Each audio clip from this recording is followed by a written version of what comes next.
This is a test. Do you think you can hear me okay? Do I look like I've never slept before?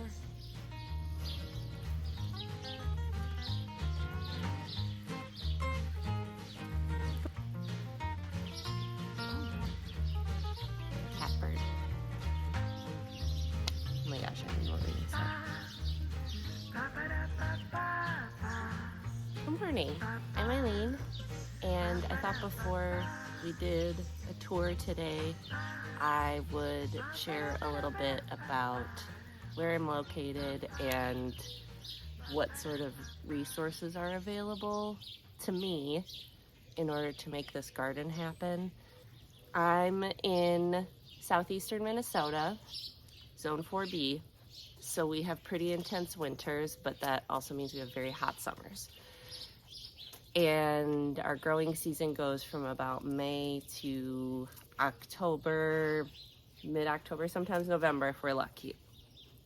I have lived here since 2017, and our property is only about 40 feet by 140 feet. We live in a small town in a very rural area. So it would seem like, in a rural area, you might have tons of property and access to all sorts of space. But in town here, most of the parcels are pretty small. So it's long and narrow. And I work for nonprofits. When I first started this garden, I worked for a nonprofit where I was always very busy in the summer. I would work 70, 80-hour weeks. And so most of what I did back here had to happen in the spring, and then basically from about 6 a.m. to 8 a.m. during the week. And then I would maybe have some times on like a Sunday, because I would usually only get one day off, if that. But now I have a different job. I still work in a nonprofit, but my busy season is in the winter, which is actually perfect for me. We have one dog, Etta, and Etta gets multiple walks a day, so she doesn't need a ton of space in the yard to run around.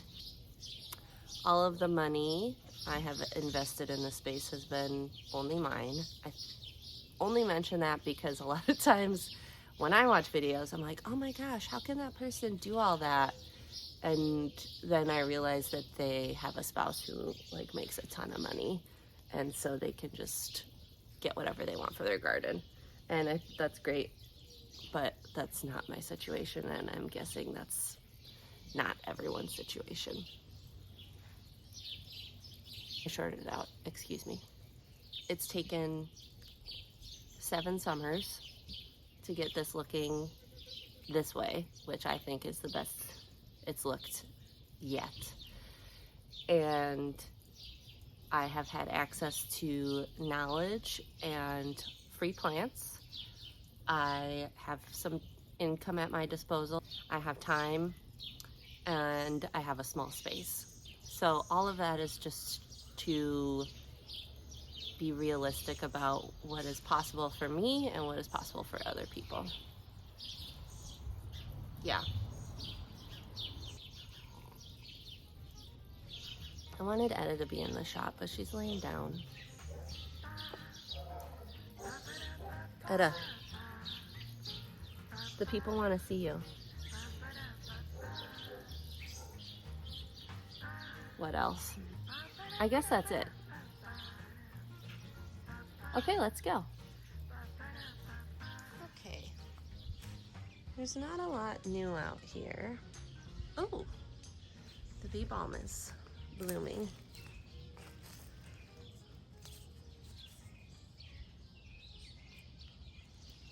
That's fun. And Joe Pye weed is about to bloom. I did cut that back a little bit so that it would bush out more.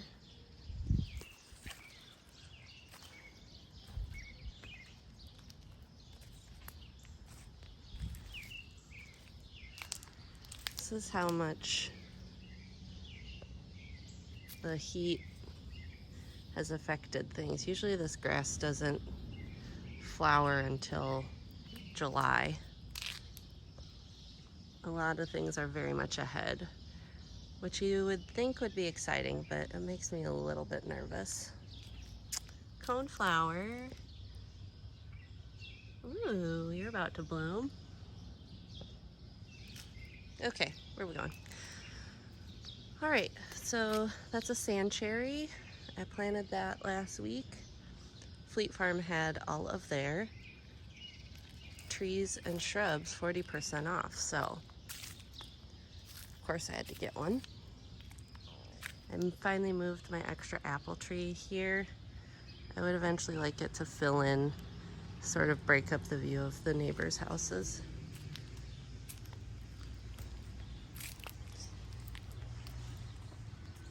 Okay, back here we have some rose milkweed coming in. Need to keep an eye out for focus. Monarch eggs. The poppies are done.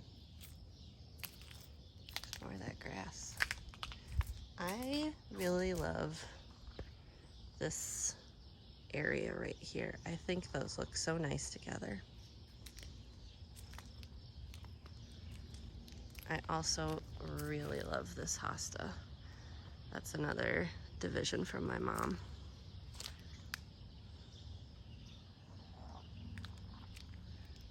I'm just all over the place today, and you are along for the ride.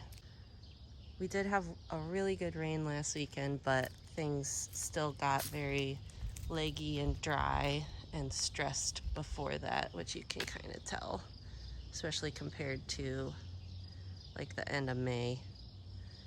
But they're surviving. This area out front is pretty tough. This is Amsonia that I got as a division from an older couple that I know in town.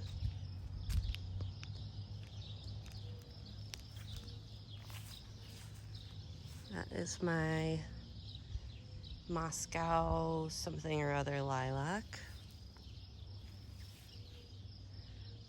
Look at my clematis. I'm really glad this reseeded itself in the backyard because it is just a champion and it's so pretty. I just love this.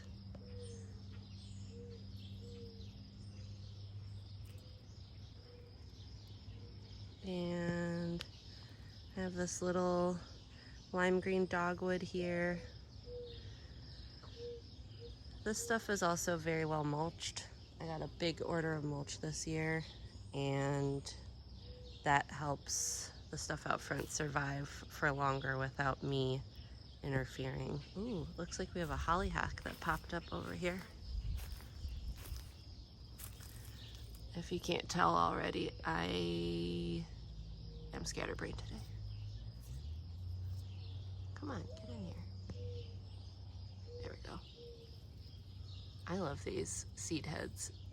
Or flower heads, I guess. They look like fractals.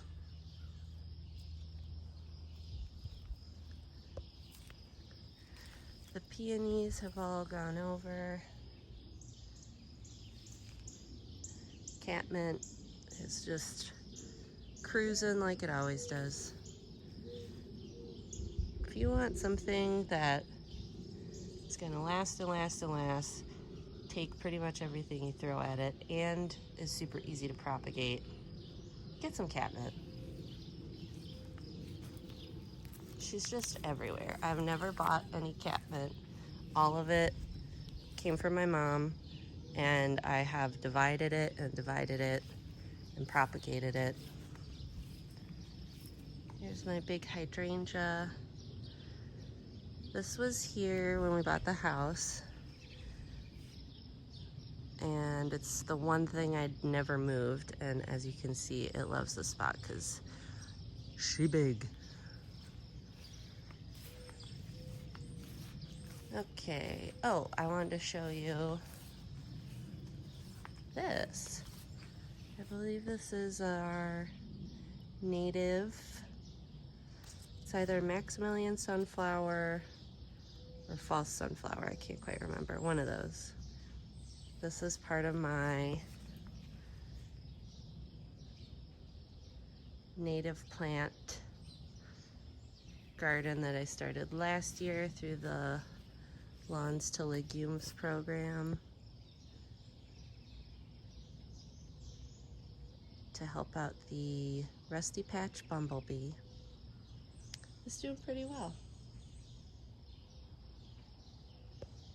Oh, I just noticed. Look at this.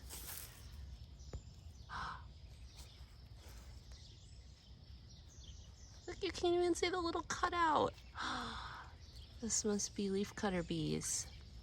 I'll show you the bee house where they have been storing them. I love this, and I'm pretty sure this is a weeds. Yeah.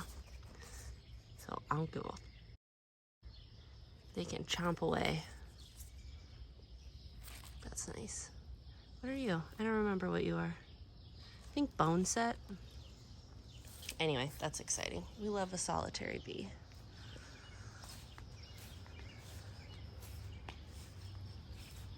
Let's see if this filled up during the rain. Oh yeah.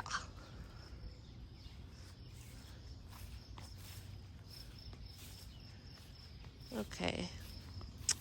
Well, that was a very scatterbrained look at the front yard, but oh, we never look at the boulevard.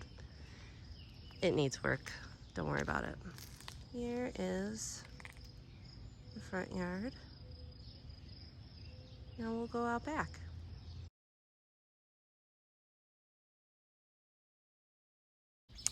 Someone's waiting for us.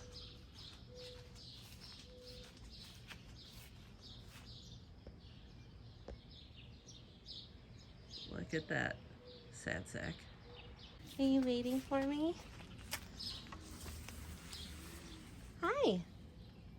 Are we gonna look around? Come on. Okay.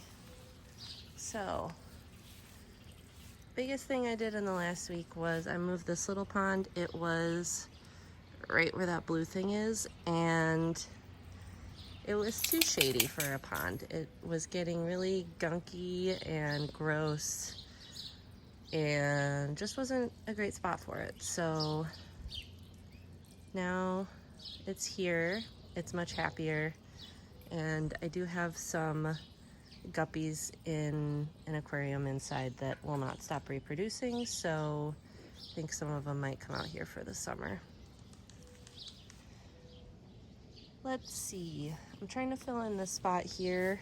I just put in some verbena that I winter sowed.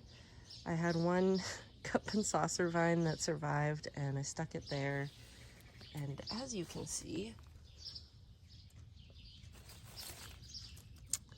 it's yeah, I don't think that's gonna make it. That's okay though. My favorite thing this week is this yarrow. So most of this has self-seeded, but I did start some from seed as a winter sown, and of course I don't even remember what variety I started, but now I've got these different colors of yarrow and they just look fantastic. Ugh, the colors, I mean, we got the pink, we got this white that sort of gets pale pink, my little coneflower here in front of the smoke bush. I mean, stop it. Smoke bush is looking great. She always does, especially this time of day. The cosmos is coming in. I was a little bit worried about my new butterfly bush because there's some sort of something, but I did cut more chunks of it back, and there are new buds coming in. So we'll get more flowers. More cosmos. The other thing I'm loving in this bed is the sedum and, oh my gosh, Aileen, sedum and lavender together. The lavender just kind of like grew up through the sedum, and I think it looks so cool. I keep coming out here to stare at it. This is one of my jobs for today, is to harvest some of this lavender to dry. Oh, and I was gonna show you. I'm crawling around now. Look, there's our little leaf chunks. Ah! Love it. Okay, now I'm on the ground. Got some tomatoes. Ooh, something's in my hair. Tomatoes coming in. Chard. I'm gonna be honest, I plant chard because it looks pretty, and I have some friends who eat it. I don't really like it. I only eat it when it's really small, and then when it was really small, the rabbits ate it. Got some herbs in here. Dahlias. These are my Menards dahlias. So those are just an experiment, but I think they're supposed to be Rip City. This is a very chaotic tour today, bear with me. Oh, this cosmos.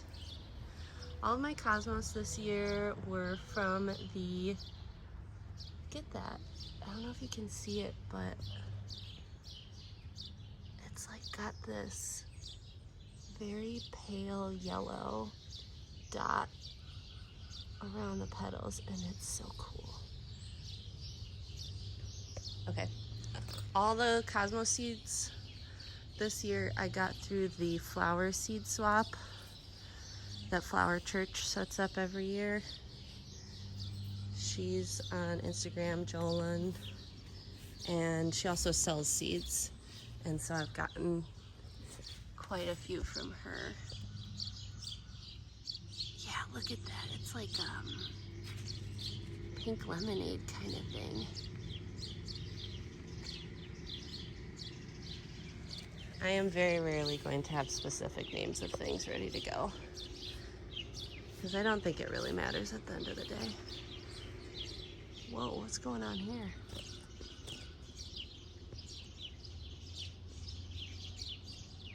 Service berries. Got some containers here. I need to get some potting soil and plant that one up.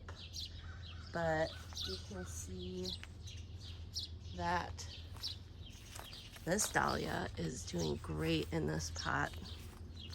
This is the first year I'm doing dahlias in pots, so I'm keeping a close eye on them to make sure that they are fed and happy. You can see, oh my gosh, look at this. There's been such a problem with earwigs this summer because it's been so dry. Look at that. So I did rip off a lot of the bottom sets of leaves yesterday to try and keep things from calling up.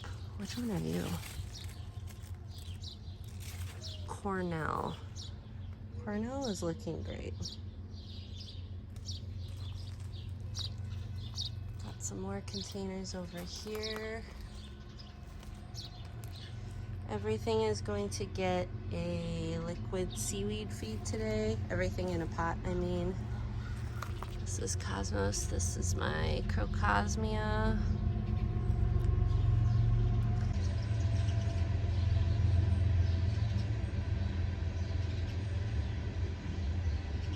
These sunflowers are all birdseed sunflowers, but they look great.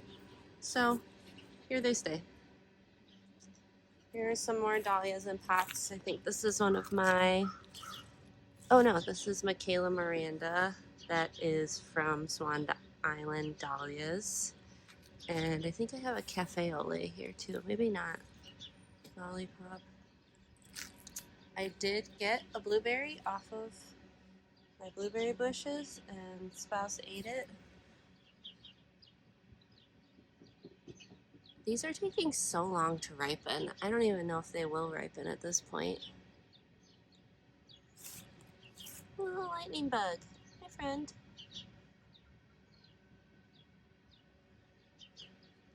We do have a sunflower opening. Hi. Ooh, that yellow. Camera can't even handle it. Okay, we got sunflowers. I got some corns. Mostly just for, I like how they look. We're not really expecting anything from them. And tomatillo. This looks so zoomed in. Some tomatoes. Those are pretty much the only thing aside from pots that will get a liquid seaweed feed. Probably the dahlias too that are in the ground.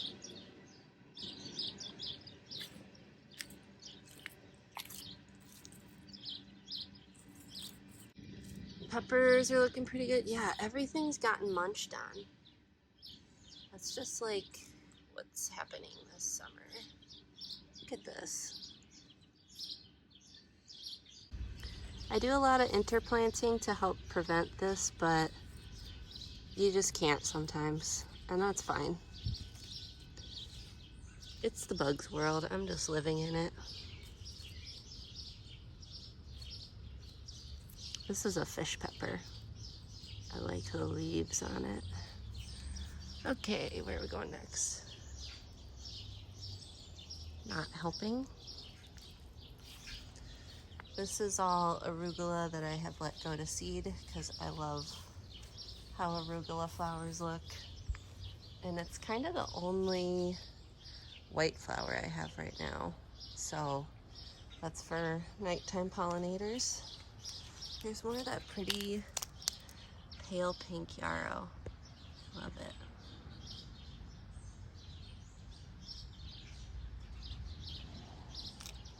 it. My climbing rose has stopped yellowing, so I think I was overwatering it, but it's done blooming for now. I'm betting it will bloom some more later this summer. Which way should we go? We'll go this way. We have, ooh, look at this.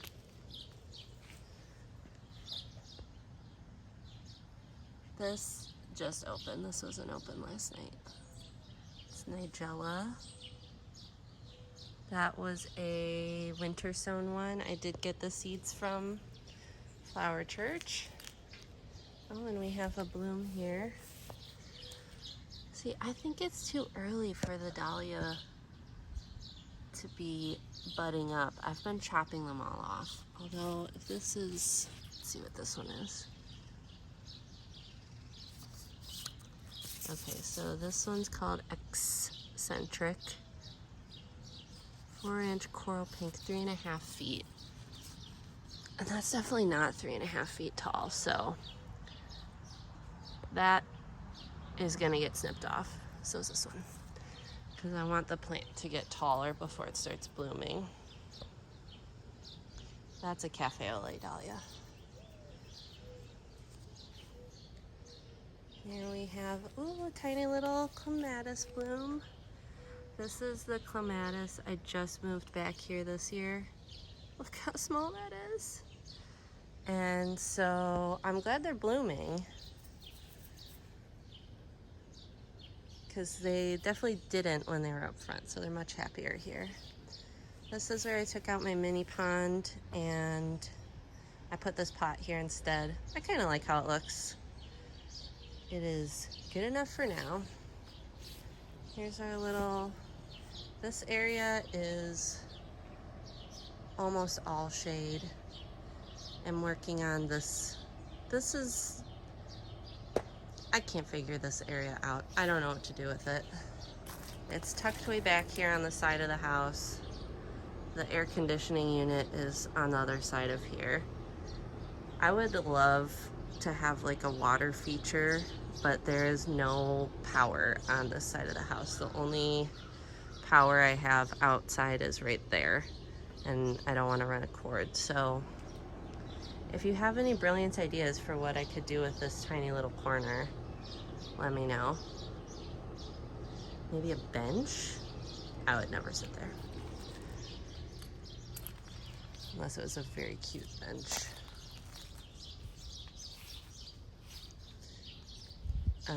Also, this is a hydrangea that's new, and I do remember the name of it because it's called Quickfire, and that made me think of Top Chef, which is why I bought it. And there's another one that I put over here, and I moved the viburnum that was next to this dogwood. I moved that right here. You can see she's very sensitive to lack of water, so she will be getting watered today, although it is supposed to rain. Yeah, this is a tough time of year. Typically this is still when things are looking pretty lush, but like I said, it's gotten really hot. We did have rain, but then it's been in the 90s, and so things look pretty good in the morning, and then they get kind of wilty. My blanket flower is looking great. I really like how it looks planted among all this catmint. That orange and purple together is just really nice. And I do have some larkspur. This self-seeded from last year, and look at this like little stripe it has. This is one of those things where, like, if you watch a lot of gardening shows, like I do, mostly Gardener's World, a lot of times they will describe flowers as blue, and I'm like, that's not blue, that's for sure purple. But this is one of those times when I would say that's almost blue.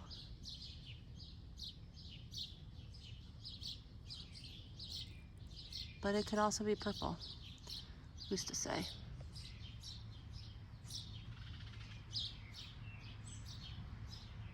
Oh, that's a nice view. Except for my bucket back there.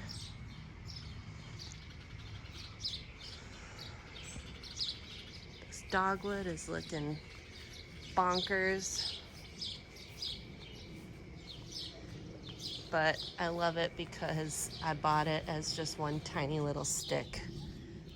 And I didn't even buy it. It was like an Earth Day thing. And some kids from one of the schools were giving away these tiny little roots. And now it's this big old bush. The little hostaglade is doing pretty well. This stays mostly in the shade, so they are spared the worst of the heat and sun. That's why the chickens are back here. Hi, ladies. Hi, Blanche. How you doing? Terry. Good day. Who else is here? Hi. That's Kylo Hen.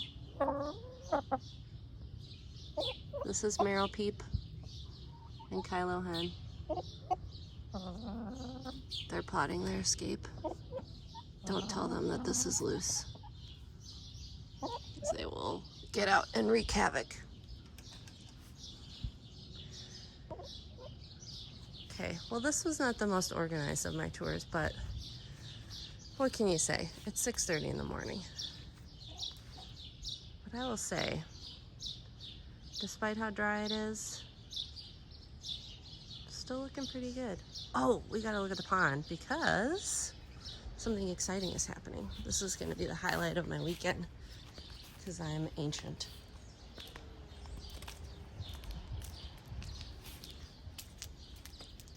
Oh. She's had a hard day so far of waking up and taking a shit and eating. Check this out. That is a lotus flower. Look how big that flower bud is. I'm very excited. So hopefully yesterday morning, that whole thing was below the surface of the water. And today it's almost all the way out. So I think it will probably open this weekend. But I've also never gotten lotus to bloom before, so we'll see what happens. Or excuse me, lily. Oh my gosh, Eileen, it's a lily. Hey fishes. Now, since I do have power over here, I have an extra pump. And so I think I'm gonna hook Hieronymus Bosch, the fountain, up to this pond so it doesn't get so cruddy. And then I'll put a couple fish in it. We love an ecosystem. So this is almost the end of June. Minnesota garden. See you later.